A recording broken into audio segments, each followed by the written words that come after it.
What's going on, everybody? Welcome to my channel.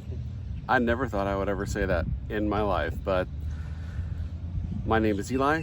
I'd like to introduce you to my 1991 Toyota Supra. And I figured what better time to start messing around with this kind of stuff than now.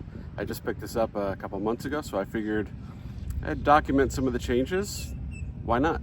I used to post on Supra forums all the time, so what better time to just document this in real time?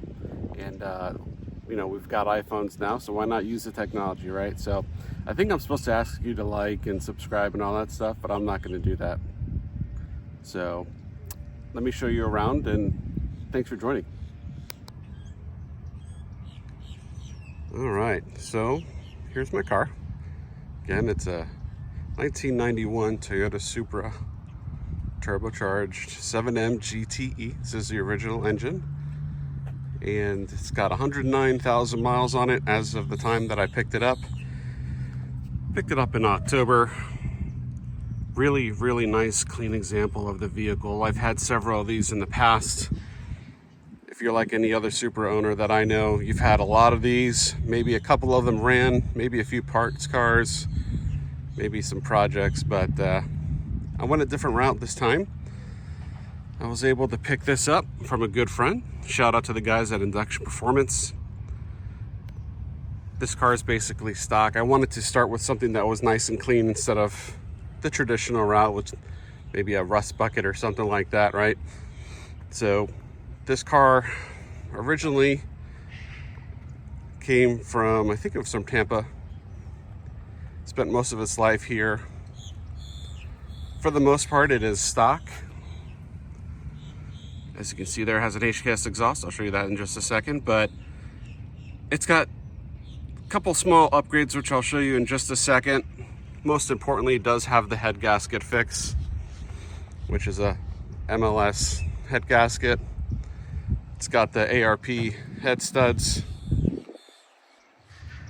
Got a HKS silent power exhaust. I believe that's what they call it. There we go. Other than that, stock downpipe. Not too much going on. There's an intake filter on it. Not even sure what it is, to be honest with you. I might change that out to something, maybe a K&N system. And yes, these are the factory wheels. I get this a lot, maybe from non-Supra traditionalists, but I get asked if these are the new Supra wheels. They are indeed the factory wheels on the 91, 92 examples of the Mark III. Up front, we do have the Euro side markers, or turn signals. And then from Calamity Kids, shout out to those guys on IG. We got the 3.0 turbo emblem. Love that. I think it really sets off the car. And pretty much everything else is stock on the outside. I'd love to have the target top off. It's a little cold today, but it's a little gloomy here in Tampa Bay. But yeah, that's it. I'll move on to the interior next, and I'll show you what's under the hood. Moving on to the interior of the car. Got a nice gray cloth interior. Manual transmission, as I stated earlier. Really good shape. That's why I really love this car so much. Dash is uncracked, which is awesome. Actually has some aftermarket floor mats in there. It's really hard to find a clean set of factory Supra floor mats. Door cards are in decent shape. Again, the target top. Back seats are really clean. Basically not even sat in. I do have something to repair back here. I'll show you if anyone has. Oh, sorry about that. I actually have the interior piece for that. I'll show you in a second. Keep it back here because I need the actual clips. So I do have the part here, but it's missing two clips that go there. I also want to clean up the back, maybe clean off some of the surface rust and put some protectant on it. So I do have the part. I just need the white clips. If anyone knows a good source for that, probably OEM if I can get it. but that's probably going to be difficult, so I'll probably go aftermarket. No big deal with that kind of stuff.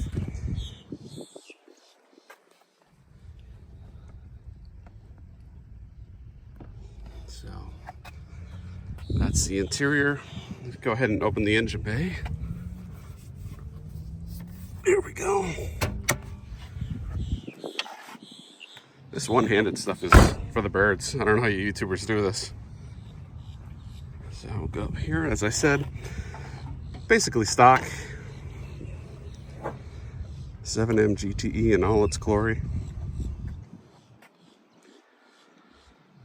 Here's the cone filter I was telling you about.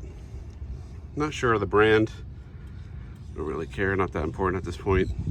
H-gas blow-off valve. Stock turbocharger. Basically everything else is stock. Fan shroud in decent shape. I want to upgrade the radiator next. Do a couple things, maybe just check the water pump, maybe we'll just replace it while I'm there. But yeah, pretty clean. Definitely, the car comes with 230 horsepower or so. It's really fun to drive stock. I can't believe I'm saying that, but it really is. All you 90s JDM junk heads, that's you know exactly what I mean by driving these things in their stock form. It's just a lot of fun. I've driven, you know, several hundred horsepower cars before. I've worked with a lot of really high-end horsepower cars, and something about driving a 200 horsepower beater, just, it's a lot of fun. Let me know what you think of that. I don't know if you understand what I mean by that, but that's the engine bay. Like I said, not a lot going on, but I just thought it was a really, really clean example and had to jump on this when I had the opportunity. As for the wheels and tires, probably keep these for a while. Definitely I'll keep them as long as I have the vehicle. They're in decent shape. I think someone powder coated these. They've got some flaking, but it's all good. The calipers and brakes I actually have on order. Should be here shortly from Induction Performance. Super excited for that. Get all my parts and stuff from them and my advice. They're big Mark III guys as well, but they are the 2J Kings. But they'd know their way around a 7M. So, where's here? Need some valve stem caps too. But the car is sitting on some sort of aftermarket coil spring. I get asked all the time what they are, but honestly, I have no idea. I think they're iBox due to the time that they were installed. I don't know the original owner personally, but I know the shop that did it, so they think it was iBox, and they're black as well, so I think that's probably what they are. They sit nice. The Thames, they're currently uninstalled. The electric managed suspension. The buttons there, everything looks great, but the actual actuators are not on the suspension, so those don't work right now. But the sun is starting to show up, and that's where we're at right now.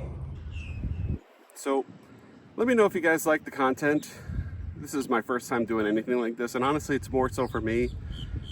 I do a lot of I have a lot of friends that YouTube professionally and kick my ass at this, so I'm not even going to pretend to be one of those guys. I'm just really doing this to document, more so for myself and my kids, so they can watch us and have some fun. But if you guys do like this, there's not a ton of Mark III content on YouTube. I did find a few channels that I do enjoy, so if this is something that, you know, interests you guys and you want to see more of, I'd be glad to do it and maybe share some with my family. And yeah, I'd go to a lot of events, a lot of races and stuff like that. So if this is something that you guys want to see, just let me know, and we'll continue to make some content. As I make any future upgrades and stuff like that, I'll definitely be documenting that. Like I said, if you want to follow along, I do have an Instagram that I post fairly frequently to.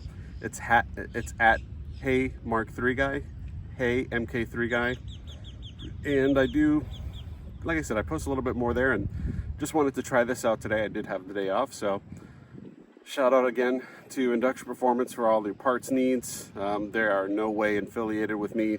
just really good friends of mine in a shop that I trust. So that's where I got the parts for this car, and as well as they helped me source it. So shout out to them, and for now, that's it. Thank you guys for spending a couple minutes with me.